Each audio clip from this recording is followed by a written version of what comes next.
Madam Speaker, thank you so much for giving me this opportunity to speak in the very first special session of this Parliament in this new Parliament building. We have assembled here today to discuss and pass a resolution congratulating our scientists, the scientific community of the country, for their glorious achievement in successfully completing the Chandrayaan Mission 3. On behalf of 1 billion Indians, and most importantly on behalf of young Indians who look up to climbing new frontiers in science and technology, I thank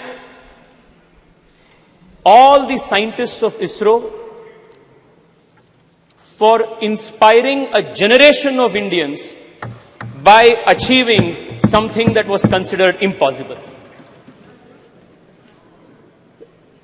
It's only rare that in the history of a nation, moments like this come, which inspires and unites a nation, and the landing of the Chandrayaan mission on the moon was one such rare moment where the whole nation stood in unison, saluting the scientific prowess and achievement of this great country. While I am indeed proud that our country became the very first nation in the world to land successfully on the south side of the moon, I am even more proud that I represent a city which is the science capital of India, and even this mission Chandrayaan 3, while it is made in India, it was also made in Bengaluru, the city that I represent. Most speakers who have spoken earlier than me have highlighted the achievements of ISRO in the last few decades and how the scientists of ISRO have not only shown the world how to make efficient space missions, but also do it in a cost-effective manner. I wouldn't want to repeat most of the points that have been already covered. I would only want to say that the last 9 years have truly been historic for the country, even in the space and technology realm. Under the leadership of the Honorable Prime Minister, not only have we increased the budget for ISRO, budget for space exploration by a whopping 142%, we have also strengthened scientific institutions, whether it is CSIR, whether it is funding for IISc, or leveraging technology to benefit the last mile delivery of services to the people. UPI की बात हो या ई-नैम की बात हो, startup से लेकर sericulture engineering तक, स्पोर्ट्स इंजीनियरिंग से लेकर क्वांटम कंप्यूटिंग तक, अटल इनोवेशन मिशन से लेकर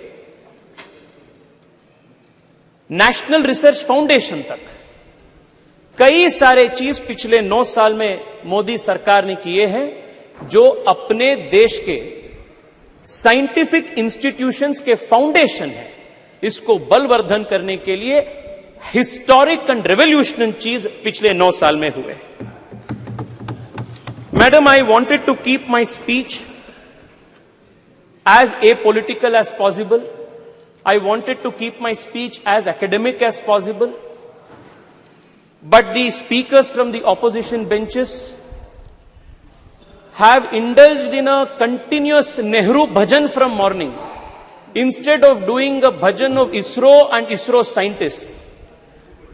And that is leaving me with no option but to correct and place before this honorable house, this august house, some very important facts about what was the contribution of certain figures whose hagiography is trying to be written today by members of the opposition.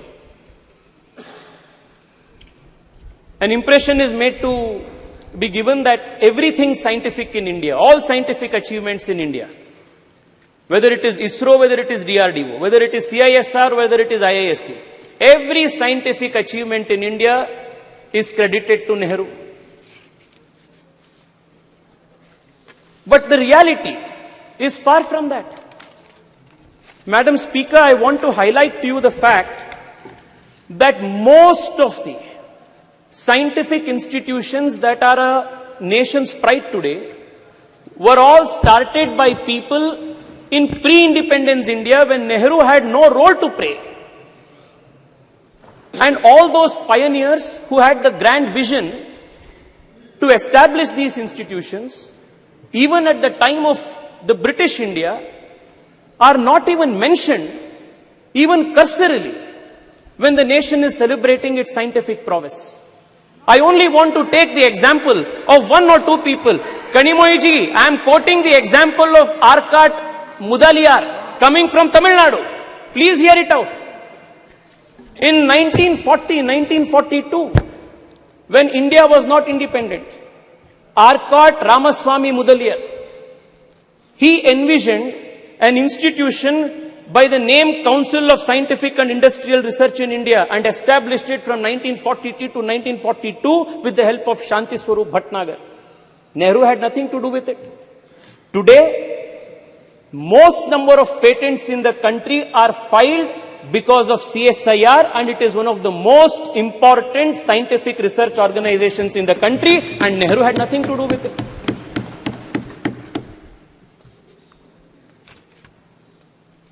Let me tell you what role Nehru played. Immediately after independence, when the institute, CSIR, was brought under the Ministry of Industries and Commerce. In one of the meetings, at the very beginning of the CSIR after independence, Pandit Nehru says, the members of the governing body will appreciate that it is difficult for me to devote much time to many aspects of the work of the council. For the present everyday work, Dr. Shyama Prasad Mukherjee will, however, look after the council. It was because of Dr. Shyama Prasad Mukherjee, the founding father of my party, the earlier avatar of the Bharatiya Janata Party, Jan Sangh, that the country's earliest scientific establishments were strengthened and gotten strengthened at the root level. Dr. Shyama Prasad Mukherjee, as the Minister of Industries and Commerce, set up the National Physical Laboratory, National Chemical Laboratory, National Metallurgical Laboratory, Fuel Research Institute, Ceramic Research Institute, Central Leather Institute, Central Electrochemical Institute. All of these institutions were started, strengthened and supported by Dr. Shyama Prasad Mukherjee. But today, Arkat Ramaswamy's name is not mentioned, Dr. Shyama Prasad Mukherjee's name is not mentioned, Shanti Swarup Bhatnagar's name is not mentioned. Morning till now I have been seeing it's only Nehru Bhajan that is going on.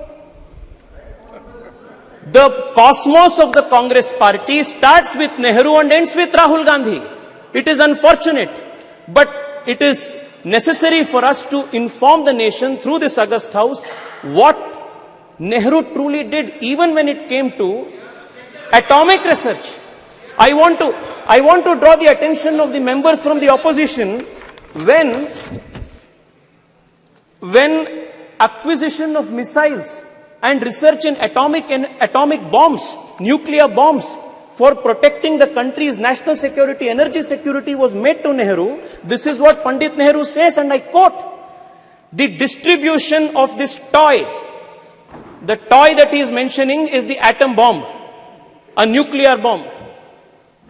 The distribution of this toy, the atom bomb, ballistic missiles and the like to countries will not only be dangerous, very dangerous, but it will completely poison the already disturbed atmosphere of the world today. He then goes on to say, the making of the atom bomb is dangerous and dreadful, and he was the first person to advocate the resistance policy of excluding India and other Asian nations from the nuclear club, a policy that would later be written into the non-proliferation treaty that India would spend decades fighting, when he claimed that the going of this atomic weapon into an Asian country's hands would be a dreadful thing, a very dangerous thing. It took an Atal Bihari Vajpayee to make the nation a nuclear capable nation in 1999, 1998. It was very different. You know, Manish ji, you know the details. You know how different 1974 and 1998 was. You know what was the difference, Manish? You know what was the difference. You know what was the difference between the two. You know what was the difference between. You know what was the difference between Indira ji's time and what was Atal ji's time. We never did it in an apologetic matter. We did it as a matter of conviction. Okay. Madam Speaker, if you look at the history, there is one thing that will be clear. काम हमेशा दूसरों का होता है, credit तो नेहरू का होता है. Even in the case of Chandrayaan, it has been the same case. Chandrayaan first, it was our Prime Minister Atal Bihari Vajpayee who approved Chandrayaan first in 2003. What happened? It was in 2008 that the impact mission reached the moon. And then the Congress government, UPA government, what did they do? The point on which the impact rover met, they named it as Jawahar Point.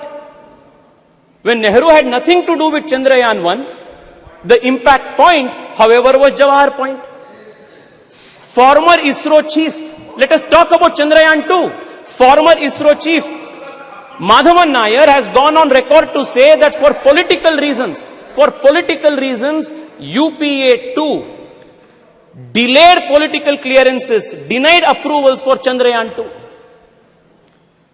It was Chandrayaan 3 again, our government, Modi government, that approved Chandrayaan 3, and despite the loss, despite the challenges that we faced during Chandrayaan 2, the Prime Minister was there in Bengaluru, patting the back of our scientists, strengthened them, motivated them, and prepped them to make sure that Chandrayaan 3 was a success.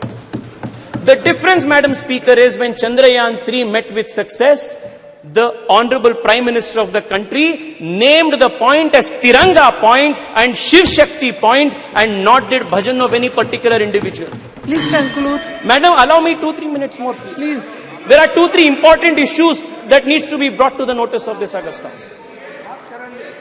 Madam Speaker, the difference between naming Tiranga Point, Shiv Shakti Point and the naming of Jawahar Point, the worldview, the difference in the worldview is what differentiates the Congress, the India Alliance and the Bharatiya Janata Party and the NDA Alliance. This is the difference. Madam, I want to take another example. Madam, I was listening to one of the speakers from the opposition credit Rajiv Gandhi for telecommunication and computer revolution in India. With all humility, I want to submit that the doyen of the country's computer industry and BPO industry and IT industry, N.R. Narayan Murthy, a few years ago, went on record and said that when they started Infosys, he had to travel 50 times to Delhi and it took 3 years for him to purchase one particular computer, import one computer. This was the state of affairs of this country for entrepreneurs, for scientists who wanted to start something new. And again, the credit काम किसी ने दूसरे ने किया, credit तो राजीव गांधी को जा रहा है. Madam, I also want to point this out. The exploration of space, the quest to understand what lies in the space is not something new for this civilization.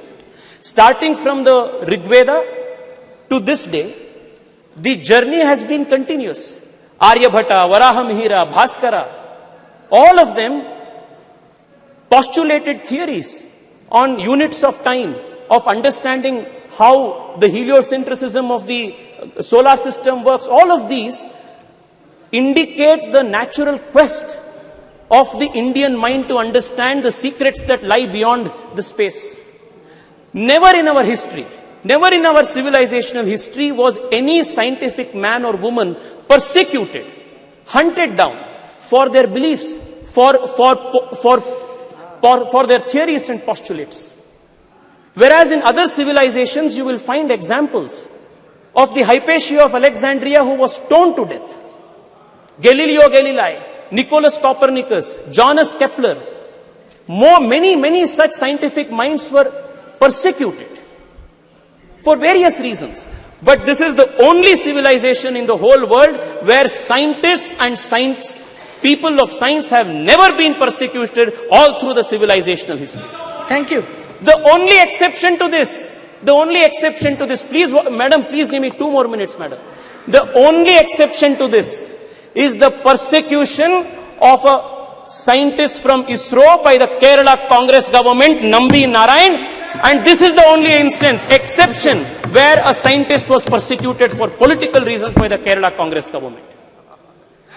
I also want to remind you that it was in 2013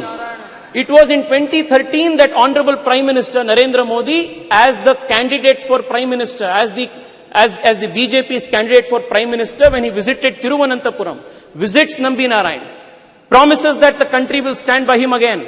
And it was in 2018, after Narendra Modi government came into power, that Nambi Narayan was given the honor of Padma Shri Padma Bhushan, and that was how Narendra Modi government has respected, strengthened the scientific people and scientific institutions of India. Madam, I only want to conclude by saying this. Madam, many institutions are extremely important for strengthening our scientific prowess. One of them is HAL. I come from Bengaluru, and I want to tell you that just 7-8 years ago, the state of HAL was in dire distress.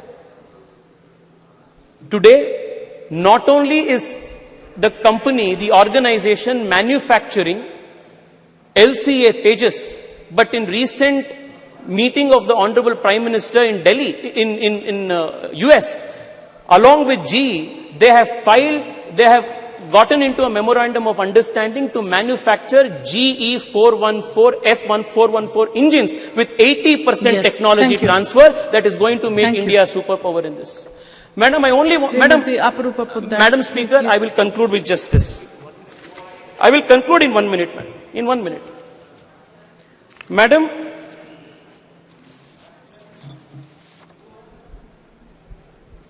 the coming decade, whether it is geopolitically, whether it is energy security, whether it is any other aspect of our national politics, our geopolitics, it is going to be directly influenced by how India performs and how India takes the lead in important areas of emerging technology.